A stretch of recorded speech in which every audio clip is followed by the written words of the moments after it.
কাজী নজরুল ইসলামের প্রলয় উল্লাস কবিতার যে সারাংশ দিয়েছি তার কিছু কোশ্চেন এখন বলে দিচ্ছি। একটা জিনিস মনে রাখবে, কাজী নজরুল ইসলামের প্রলয় উল্লাস কবিতা থেকে একটা কোশ্চেন মুখস্থ করলেই সব প্রশ্নের উত্তর দেওয়া যায়, সেটা সারাংশ। এই কবিতার বিশেষ বৈশিষ্ট্য এটাই, একটা কোশ্চেন সব কোশ্চেনেরই উত্তর। তবু দুটো কোশ্চেন তোমরা মুখস্থ রাখবে, সরাসরি মুখস্থ রাখবে, দুটো সরাসরি। ওটা দুটো উত্তর কাছাকাছি, এই দুটো ঘুরে ফিরে পড়ে উত্তর কিন্তু প্রায় কাছাকাছি একই। যে তোরা সব জয়ধ্বনি কর কথাটি এই কবিতায় কবার ব্যবহার করা হয়েছে? 19 বার, জানোই তো।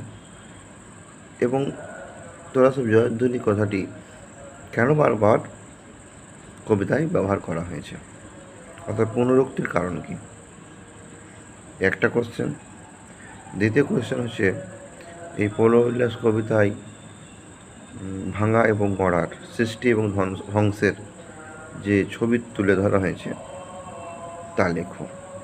এই দুটি কোশ্চেন তোমাদেরকে করতে হবে। 3 নম্বরের কোশ্চেনের জন্য বজ্রশিখার মশাল জেলে আসছে ভয়ঙ্কর, এই লাইনটা। তারপরে আসছে নবীন জীবনহারা, অসুন্দরে করতে ছেদন, এটা। এই দুটো কোশ্চেন করলেই হবে। আর দু একটা পরে একই টাইপের লিখতে পারা যাবে।